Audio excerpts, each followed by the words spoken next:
Hi guys! Welcome sa Sip9. So isa na namang video for our Math Challenge series and baka mabore yung mga high school natin dito dahil para ito sa mga grade 4 and grade 3. No?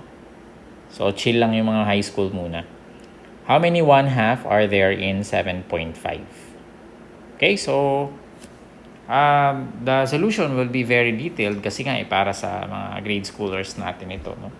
So, pinaka-primitive solution, no? I don't know, by brute force, no? So, for solution 1, meron kang 7.5.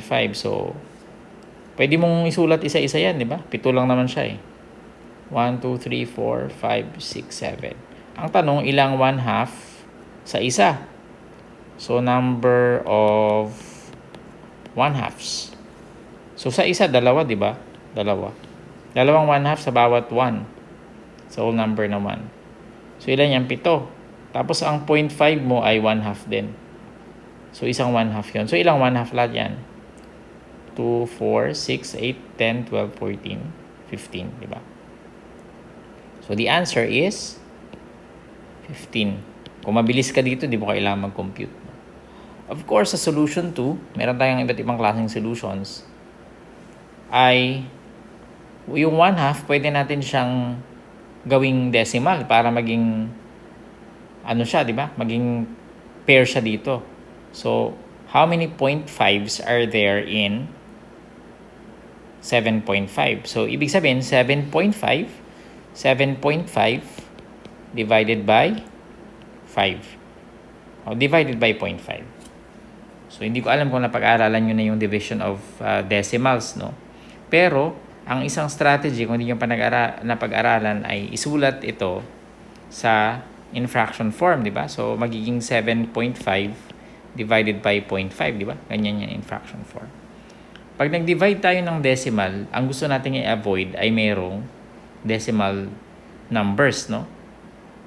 So, natatanggal natin yung decimal numbers by multiplying by powers of 10. So, halimbawa, itong 0.5 na ito, isang decimal number lang o isang number, not number but digit. Isang digit to the right of the decimal point. So, matatanggal natin yan by multiplying by 10, di ba? Magiging 75 na yan. So, pag nag-multiply ka ng 10 sa itaas, mag-multiply ka rin ng 10 sa ibaba. Magiging 75 over 5. O, ano na? Pwede nyo na marunong naman kayo mag-divide, mga M-toppers, no? Bilis yan pag mga M-toppers. So, alam nyo na 15 yan. Diba? Now, bakit ito nag-work? Yung multiplication by 10. No?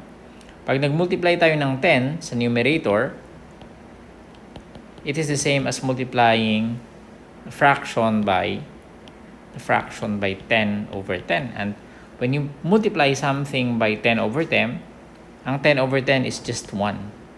So, hindi naman natin nababago yung value. We're just multiplying 7.5 divided by 0.5 by 1. So, pag minultiply mo yung isang number sa 1, hindi naman nagbabago yung kanyang value. Kaya, it's the same as, which means that dividing this and dividing this is just the same. So, kaya tama yung sagot natin. And of course, yung pinaka-last solution natin ay medyo mahirap ito. Yung gagawin nating fraction, di ba? Yung 7.5 is 7 and 1/2. Tapos yung 0.5 ay 1/2. Of course, kung napag-aralan nyo na yung division of fraction, madali na ito, no? So, ang 7 and 1/2, pwede natin siyang i-convert to 7 and 1/2. Pwede natin siyang i-convert to mixed number, no? So, paano yun? We multiply this and then we add the result, no? So, this is, ang denominator niya, same sa denominator dito. So, 2. Then, 2 times 7 is 14 plus 1 is 15. So, 15 over 2, o 15 halves, no? Tamang basa. Divided by 1/2 is the same as 15 halves times yung reciprocal nito. Pag nag-divide ka ng fraction, pwede mong gawing multiplication and then get the reciprocal. So, ang reciprocal nito, ibig sabihin binaliktad mo yung fraction. Binaliktad mo yung numerator sa denominator. So, this is just 30. 15 times 2 is 30. 2 times 1 is 2. Still, 15 yung sagot natin. So, pag nag-multiply kayo ng fraction, you multiply the numerator, tapos yung sagot niya, yung product is the numerator of the resulting fraction. Tapos, ganun din, yung product ng denominator is the denominator of the resulting fraction. Okay, so marami tayong na-discuss, no? Kahit madali yung ating tanong, marami tayong mga concepts na na-discuss, no?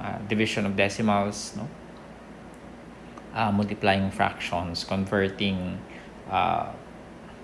mixed number to improper fractions. So, yan yung mga na-discuss natin. Of course, no? Bahala na kayo kung anong solution ang gusto nyong gamitin, no? Kung anong pinakamabilis sa inyo, kasi pag contest naman, ang basta tama yung sagot mo, di ba?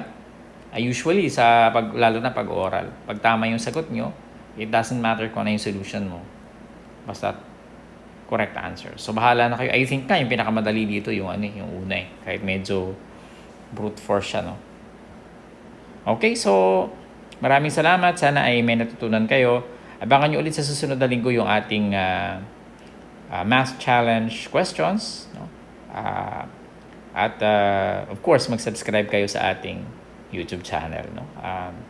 Share nyo na lang sa mga friends nyo yung YouTube channel natin, no? Kasi para matulungan nyo mag-grow yung channel natin, at syempre matulungan nyo yung mga kaibigan niyo. Maraming salamat. I'll see you in the next video.